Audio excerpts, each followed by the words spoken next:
मेरे प्यारे बच्चों नमस्कार। मैं आपको आज अध्याय 1 अभ्यास 1.2 क्लास 10th में क्वेश्चन 7 1.2 में क्वेश्चन 7 कराऊंगा आपको। पहला क्वेश्चन है 140, दूसरा 156, तीसरा 3825, चौथा क्वेश्चन है 3429। अब क्वेश्चन कह रहा है इसमें निम्नलिखित संख्याओं को अभाज्य गुणनखंडों के गुणनफल के रूप में व्यक्त कीजिए। तो इसमें सबसे फर्स्ट क्वेश्चन कह रहा है गुणनखंडों के रूप में व्यक्त करवा रहा है, तो हमें यहाँ से इसके गुणनखंड करेंगे। 1 से 40 लिखा हुआ है, इसके गुणनखंड किए हमने। 1 से 40 के गुणनखंड यहाँ करके बता रहे हैं आपको हम। 1 से 40, 2 से कटेगा 70 बार, 2 से 35 बार, 5 से 7 बार, 7 से 1 बार। तो 2 गुणा 2 गुणा 5 गुणा 7, ये तो हो गए 140 के गुणनखंड। तो इनको ये आगे कह रहा है हमसे गुणनफल के रूप में व्यक्त कीजिए। तो इसको इस तरीके से लिख दो 2 की पावर 2 क्योंकि 1 2 इंटू 5 इंटू 7। आपका फर्स्ट क्वेश्चन हो गया यहाँ से। अब आपका सेकंड क्वेश्चन है 156, इसके अभाज्य गुणनखंड करवा रहा है, तो इसी में कर देना है। 156 के अभाज्य गुणनखंड यहाँ से 2 7 14, 2 8 16, 2 3 6, 2 9 18, 3 1 3 9, 13 1 13, कट गया। 2 इंटू 2 इंटू 3 इंटू 13, 2 गुणा 2 गुणा 3 गुणा 13, तो 2 पे 2 इंटू 3 गुणा 13। इसको इस तरीके से लिख दिया जाए। ये हो गया गुणनखंड। इसी तरीके से आपको ये दोनों करने हैं, इसी तरीके से आगे करें दोनों। क्वेश्चन नंबर सेकंड है, दूसरा क्वेश्चन है। ये क्वेश्चन है पूर्णांकों के निम्नलिखित युग्मों के एचसीएफ और एलसीएम ज्ञात कीजिए तथा इसकी जांच कीजिए कि दो संख्याओं का गुणनफल बराबर एचसीएफ गुणा एलसीएम है। दो संख्याओं का गुणनफल है वो एचसीएफ गुणा एलसीएम, दो संख्याओं का गुणनफल एचसीएफ इंटू एलसीएम के बराबर होगा, ये सिद्ध करना है, इसमें जांच करनी है। तो फर्स्ट क्वेश्चन लेते हैं 26 और 91, 91। 26 और 91 ले लिया हमने। अब इसे हम करते हैं 26 और 91 में। 26 के अभाज्य गुणनखंड करो पहले। 26 26 के अभाज्य गुणनखंड।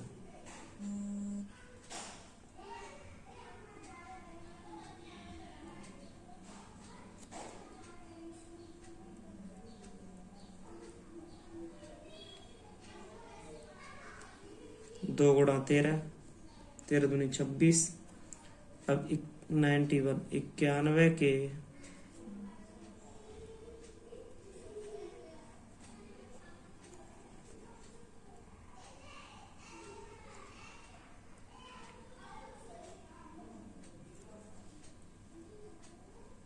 गुणनखंड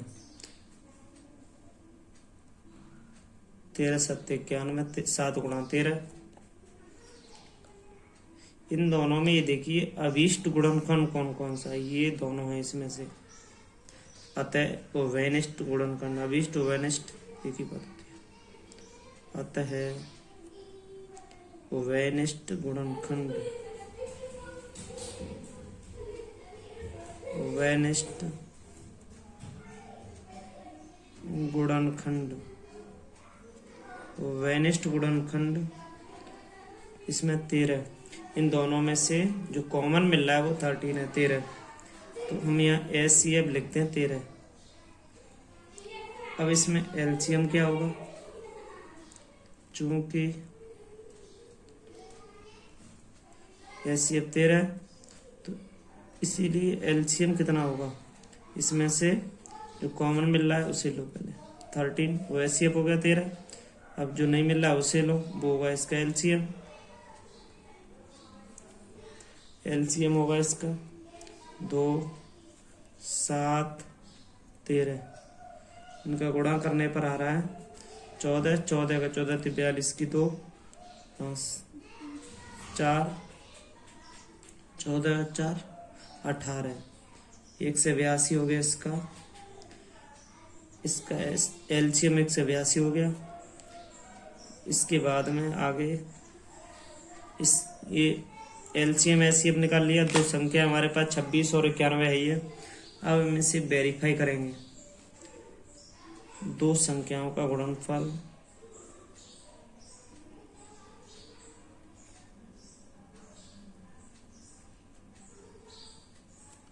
दो संख्याओं का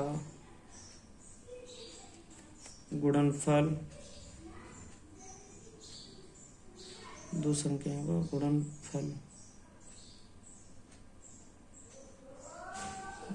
बराबर में HCF गुणा LCM, HCF गुणा LCM ये दिया है इसने। ये देखो दो संख्याओं का गुणनफल बराबर HCF गुणा LCM। इसमें से हमने LHS ले लिया, LHS लेफ्ट हैंड साइड, दो संख्याओं का गुणनफल ले लिया हमने। तो दो संख्याएं कौन कौन सी हैं? 26 और 91। तो 26 गुणा 91, 26 और 91 पे गुणा करेंगे तो इसमें आ रहा है 2366। हमने अब RHS ली। RHS में क्या कह रहा है? LCM HCF गुणा LCM, HCF गुणा LCM, HCF गुणा LCM। तो यहाँ देखा HCF आपने यहाँ निकाला 13, LCM है आपका 182, 13 दूनी 26 की 6 हासिल 2। इसका गुणा किया तो इसका गुणा भी 23 से 66, 182 में 13 से गुणा कर लेना। इसमें यहाँ लिख सकते हैं LHS बराबर RHS, दोनों साइड बराबर हो गई। एक बार समझ और लो इसे। 26 और 91 का हमने पूर्णांकों के निम्नलिखित युग्मों के HCF 1 2 3 युग्म दिए। HCF LCM ज्ञात कीजिए तथा इसकी जांच कीजिए कि दो संख्याओं का गुणनफल बराबर HCF इंटू LCM है। ये दो संख्याओं का गुणनफल बराबर HCF इंटू LCM है कि नहीं, ये जांच करनी है इसकी। तो हमने पहला युग्म लिया हमने 26 और 91। 26 के अभाज्य गुणनखंड 2 गुणा 13 हो गए। 91 के अभाज्य गुणनखंड 7 गुणा 13 हो गए। अतः हमने देखा कि दोनों में से हमें 13 मिल रहा है। कॉमन या वेनेस्ट बोल सकते थे, कॉमन को वेनेस्ट बोलते हैं। तो 13 हमने यहाँ ले लिया। अब HCF 13 हो गया। LCM 2 गुणा 7 गुणा 13 गुणा 13, ये हो गया आपका LCM। तो इनका गुणा किया तो 182 हुआ। ये 13, ये 182। अब दो संख्याएं 26 और 91 हैं। तो हमने फॉर्मूला लिखा दो संख्याओं गुणनफल बराबर HCF इंटू LCM। तो LHS ले ली हमने, दो संख्याओं का गुणनफल। दो संख्या 26 और 91 है, इन दोनों का गुणा किया तो 2366 आ रहा है। हमने ली राइट हैंड साइड, RHS बोलते हैं इसे।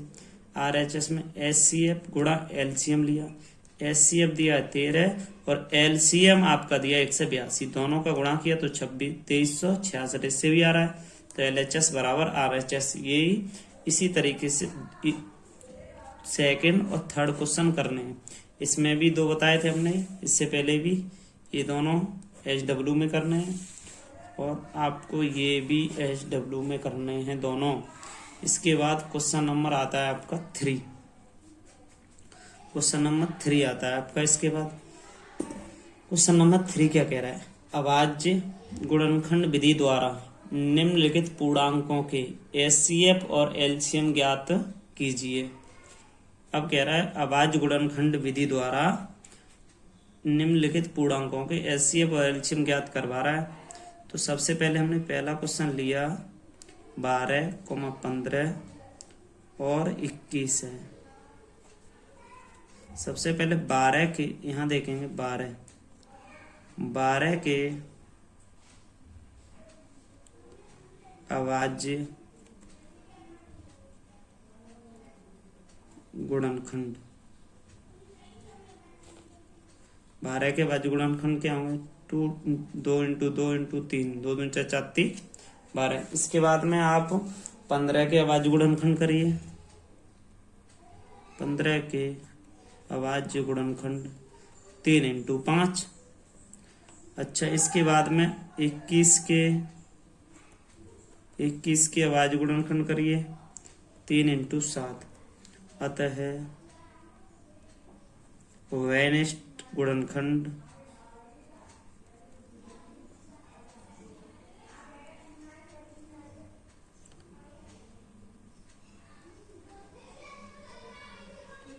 वेनिस्ट गुणनखंड इसमें होंगे जो मिल रहा है इसमें तीनों में 3, 3 और 3, तो इसमें वेनिस्ट गुणनखंड 3 हो गए। HCF इसका 3 आएगा, इसीलिए HCF 3 हो गया इसका। HCF 3 हो गया तो LCM कितना होगा? तब LCM बराबर, जो इसमें कॉमन मिल रहा है तीनों, पहले तो इसमें 2 है, इसमें 2 नहीं है, तो इस 2 को ले लो, पहले गुणा का चिन्ह लगाओ। 2 है, इसमें नहीं है, इसको 2 को लो। 3 मिल रहा है तीनों में, 3 ले लो। 5, 7, इसमें जो मिलता है उसे ले लो, नहीं मिलता उसे भी ले लो। अब इन सभी का गुणा करेंगे, 2 दूनी 4, 4 × 12, 12 × 60, 7 420 हो रहा है। गुणा करके 420 हो रहा है, तो इसका एलसीएम 420 आ गया। अब इसमें हमसे कहा है अभाज्य गुणनखंड विधि द्वारा निम्नलिखित पूर्णांकों के एचसीएफ और एलसीएम ज्ञात कीजिए। तो हमने यहाँ से एलसीएम 12, 15 और 21 का एलसीएम अभाज्य, पहले तो हम अभाज्य गुणनखंड करेंगे, उसके बाद में इसका एचसीएफ लेंगे, उसके बाद हम इसका एलसीएम लेंगे। एचसीएफ और एलसीएम ज्ञात करवा रहा है, तो एचसीएफ आपका ही आ गया, एलसीएम आपका ही आ गया, दोनों ही आ गए। इसके बाद में आपको एचडब्ल्यू में ये इस संख्या का और इसका दूसरा और तीसरा आपको घर से ही करना है।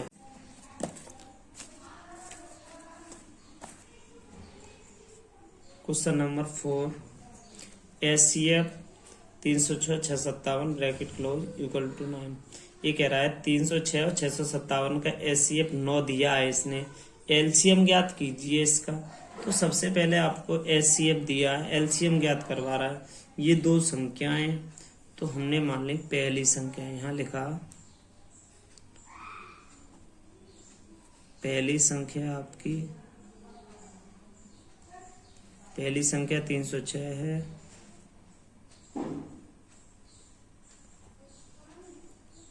जो दूसरी संख्या है वो आपकी 657 है।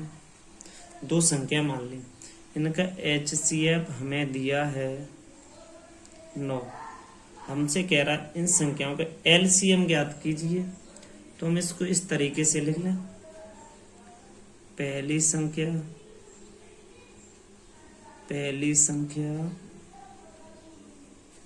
गुणा दूसरी संख्या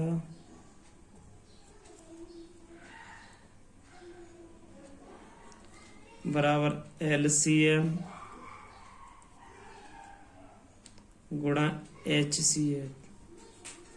तो पहली संख्या 306 है, दूसरी संख्या 657 है, एलसीएम पता नहीं इसका, एचसीएफ इसका 9। तो यहाँ से लिया एलसीएम बराबर 306 × 657 बट्टे में 9। 9 का हमने 306 × 657 बराबर एलसीएम गुणा 9, एलसीएम लिख लिया, 9 का भाग इन दोनों में दे दिया, 9 से काटा हमने इसको, 306 को, तो 9 30 27, 3 बार कटा, 9 चौक 36, 34 बार, तो हम लिख देंगे 34 × 657। अब 34 और 657 का जरा मल्टीप्लाई करेंगे हम, तो हमारा 22 338 मल्टीप्लाई आ रहा है। इसका हमने मल्टीप्लाई किया 34 का 657 से, 22 338 आ रहा है, मैंने तो कर लिया, आप भी कर लेना।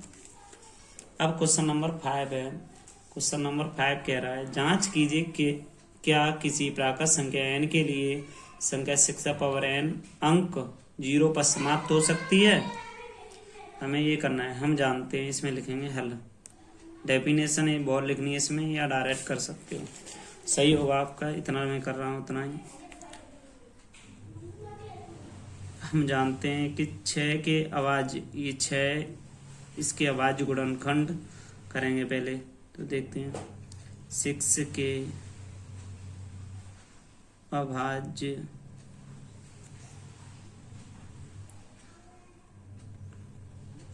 गुणनखंड, 6 के अभाज्य गुणनखंड 2 × 3 है। अतः हम इसको 6n को लिख सकते हैं 2 × 3n।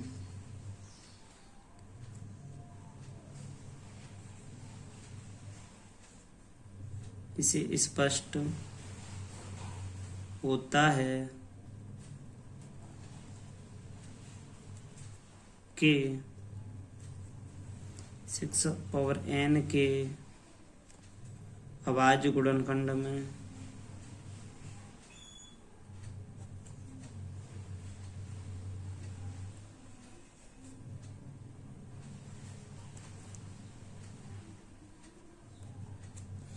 टू और 3 है, में 5 नहीं आता है।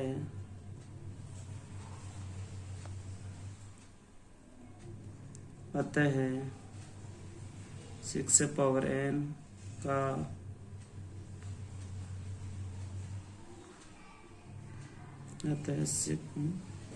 अभाज्य गुणनखंड 5, इसके अभाज्य गुणनखंडों में 5 नहीं आता है। तो 6n का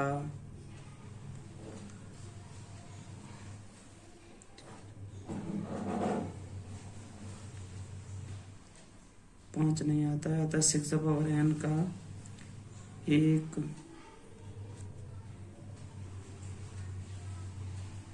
अभाज्य गुणनखंड नहीं है। अगर इसका कोई एक गुणनखंड 5 आता, ऐसे 2 है इंटू 5 आ जाता तो 10 हो जाता, तो हम कह सकते थे अंक 0 पर समाप्त हो सकती है। बाद में इसमें 0 आ सकता है। अगर 5 आता है, इसमें 5 तो है नहीं, इसीलिए हम कहते हैं 6n का एक अभाज्य गुणनखंड नहीं है। 5 अभाज्य गुणन 6n का एक 5 अभाज्य गुणनखंड का 5 एक अभाज्य गुणनखंड नहीं है। ऐसे करके लिख देंगे, यहाँ नहीं लिखेंगे। 6n का 5 एक अभाज्य गुणनखंड नहीं है। अतः कोई भी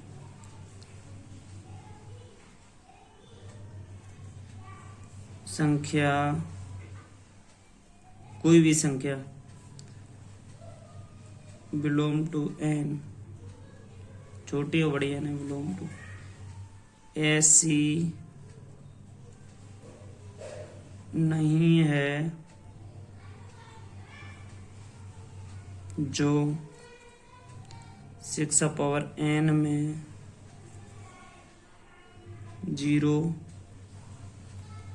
अंक पर समाप्त हो।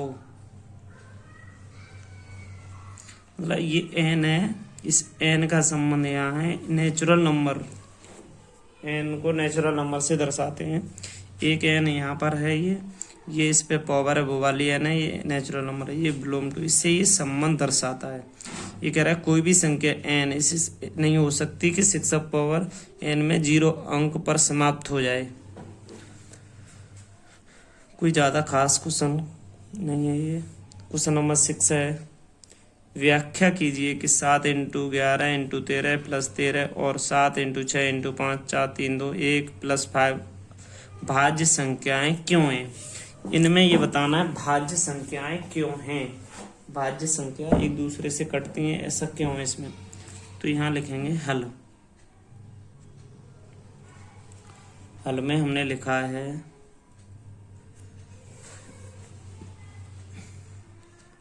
7 गुणा 11 गुणा 13 प्लस 13 बराबर 13। इन दोनों को बराबर में लिखेंगे हम। इसे हल करते हैं, पहले इसको बाद में देखते हैं। इसको पहले हम इस वाले को हल कर ले रहे हैं, फिर उसके बाद में इस वाले को कर लेंगे। पहले इसको हल करेंगे। 7 गुणा 11 गुणा 13 प्लस 13 बराबर में हल करते हैं इसे। 13 इन दोनों में से बीच में प्लस लगा हुआ है, इन दोनों तरफ से एक तरफ ही एक तरफ, इसमें से 13 कॉमन मिल जाएगा तो बचेगा 7 11। 7 गुणा 11 7 गुणा 11 प्लस 1 बचेगा, तो हमें इसको हल करना है। 13 11 ये गुणा का चिन्ह लगा हुआ है, इसके ये प्लस बना है, ये गुणा का चिन्ह लगा हुआ तो 77 प्लस 1, तो यहाँ कर सकते हैं 13 77 और 78, तो इसको यहाँ पर आ रहा है 1014 गुणा करके 1014 आ रहा है। अब आप 1014 को देखिए, ये भाज्य संख्या है कि नहीं है? भाज्य संख्या है ये। 13 और 78 में गुणा करके देखिए 1014 आ रहा है। 1014 भाज्य संख्या होती है। इसके बाद एक दूसरा लिखेंगे 7 गुणा 6 गुणा 5 गुणा 4 गुणा 3 गुणा 2 गुणा 1 प्लस 5। अब इन दोनों में 5 कॉमन मिल रहा है तो 5 कॉमन ले लेंगे। अब बचा 7 6 5 कॉमन चला गया तो 4 3 2 प्लस लगा के 1 लिख दो, क्योंकि यहाँ से 5 कॉमन चला जाएगा इसमें से, और यहाँ से इसमें से 5 चला गया, यहाँ से 5 चला गया तो यहाँ 1 बचेगा। 5 यहाँ तो गुणा करेंगे 3 दूनी 6 3 दूनी 6 6 का गुणा करो 4 से 6 चौक 24 24 छिक्के, यहाँ से इसमें 7 का 6 का और गुणा 42 कर लो, 24 का 42 से गुणा कर देंगे तो आपका आ जाएगा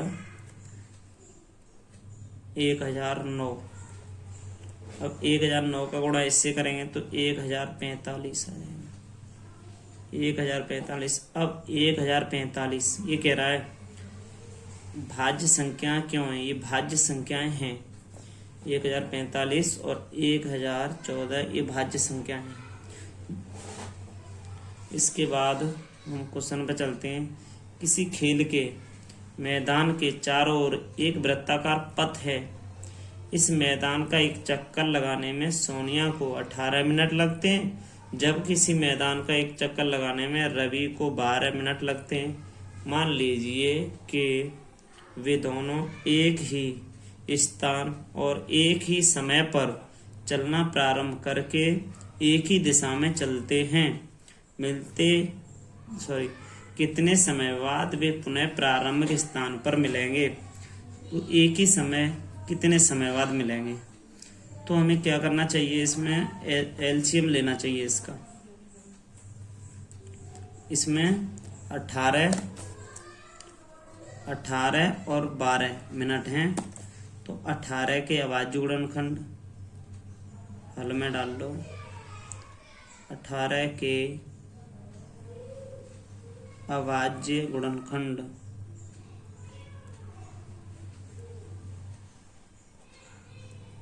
2 इंटू 2 से कटेगा 9 बार, 3 इंटू 3। 12 के अभाज्य गुणनखंड अभाज्य गुणनखंड 2 इंटू 2 4 4 12। अब इसमें हम देखते हैं इन दोनों में जो संख्या मिलती है उन्हें लेते हैं। यहाँ से दोनों में 2 मिला तो यहाँ 2 ले लो, जिसके बाद 2 नहीं मिला है उसे भी ले लो, 3 मिल रहा है ले लो, नहीं मिल रहा है फिर उसे भी ले लो। अब इसका गुणा करेंगे 9 18 18 दूनी 36 आ गया ये। अब यहाँ लिख सकते हो अतः 36 मिनट, अतः 36 मिनट बाद, 36 मिनट बाद सोनिया और रवि प्रारंभिक स्थान पर मिलेंगे।